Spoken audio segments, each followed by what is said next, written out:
కళ్ళారా చూసాం. కానీ ఈరోజు చంద్రబాబు నాయుడు ముఖ్యమంత్రి అయ్యాక మహిళల కక్ష సాధించే విధంగా ఈరోజు కార్యక్రమాలు చేపడుతున్నారు. ఉదాహరణకి ఎన్నో ఉన్నాయి. ఈ రాష్ట్రంలో ఎంతమంది ఆడపిల్లల్ని రేప్ చేశారు, చంపేశారు, ముక్కలు చేసేశారు, అయినా కూడా పట్టించుకోరు. ఎక్కడికి ముఖ్యమంత్రి కానీ డిప్యూటీ కానీ హోంమంత్రి కానీ రావటానికి కూడా మనసు సహకరించదు. ఎందుకు ఇవన్నీ జరుగుతున్నాయి అంటే వీళ్ళు విచ్చలవిడిగా ఈరోజు మద్యాన్ని ప్రవహింపజేయటమే. ఎక్కడ చూసినా బెల్ట్ షాపులు, గంజాయి, డ్రగ్స్ ఈ రాష్ట్రంలో ఉన్న యువతని నాశనం చేస్తుంది. ఆ యువత చేతిలో ఈరోజు ఆడపిల్లలు బలి అవుతున్నది నిజం కాదని అడుగుతున్నా. సాక్షాత్తు ముఖ్యమంత్రి ప్రాతినిధ్యం వహిస్తున్న కుప్పంలో కానీ హోంమంత్రి ప్రాతినిధ్యం వహిస్తున్న వైజాగ్ ప్రాంతంలో ఈరోజు ఎకరాలకు ఎకరాలు గంజాయి పండిస్తుంటే ఏం చేస్తున్నారని అడుగుతున్నా. 100 రోజుల్లో గంజాయి లేకుండా నిర్మూలిస్తామన్న మీరు ప్రాతినిధ్యం వహిస్తున్న చోట ఇంత గంజాయిని పండిస్తూ ఈ విధంగా బెల్ట్ షాపుల్ని పెట్టించి విచ్చలవిడిగా మందు సరఫరా చేస్తూ కొత్తగా డ్రగ్స్ను కూడా తీసుకొచ్చారు. సాక్షాత్తు ముఖ్యమంత్రి గారు నివాసం అంటున్న గుంటూరు ప్రాంతంలోనే ఈరోజు డ్రగ్స్ దొరుకుతున్నాయంటే వీళ్ళు ఏం పరిపాలిస్తున్నారని నేను అడుగుతున్నాను. వీటి వల్లే కదా ఆడవాళ్ళ మీద ఇన్ని అఘాయిత్యాలు జరుగుతున్నాయి.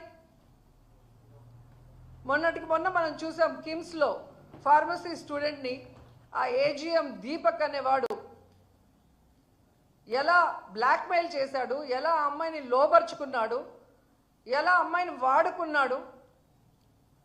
ఈరోజు ఆ అమ్మాయి ఆత్మహత్య చేసుకునేదానికి ఎలా కారణమయ్యాడో కళ్ళారా మనం చూస్తున్నాం.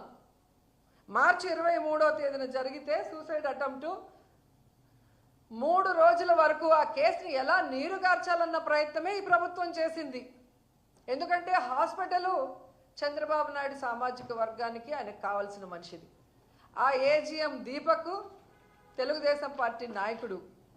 సో వాళ్ళని కాపాడటానికి ఆ తల్లిదండ్రులకి కడుపు కోత మిగిల్చే విధంగా ఆ కేసును నీరుగారుస్తూ ఆ అమ్మాయిని అదే హాస్పిటల్లో ట్రీట్మెంట్ చేస్తున్నట్టు నటించడం అనేది దురదృష్టకరం.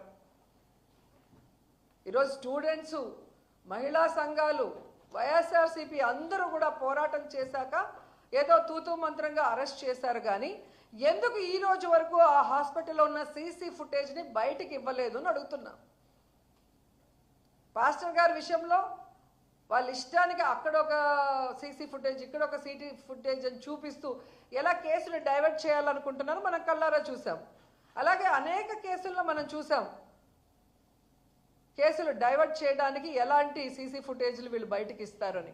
కానీ ఈరోజు వాళ్ళ హాస్పిటల్లో ఆ అమ్మాయి చావు బతుకుల మధ్య కొట్టుమిట్టాడుతుంటే ఎందుకు ఆ అమ్మాయికి ఆ పరిస్థితి తీసుకొచ్చిన ఏజీఎం దీపక్ని లోపల వేసే విధంగా బయటికి రాకుండా ఆ సీసీ ఫుటేజ్ ఎందుకు బయటికి రాలేదని అడుగుతున్నా.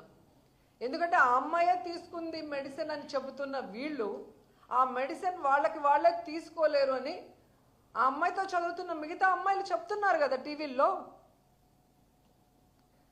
ఈరోజు ఆ అమ్మాయి లెటర్ ఏదైతే సూసైడ్ చేసుకుందని మీరు చెప్తున్నారో దానికి ముందు రాసిన లెటర్ బయటపడింది కాబట్టి ఈ ఏజీఎం దీపక్ అనేవాడు ఆ అమ్మాయి జీవితంతో ఎలా ఆడుకున్నాడు, అమ్మాయికి నరకం ఎలా చూపించాడు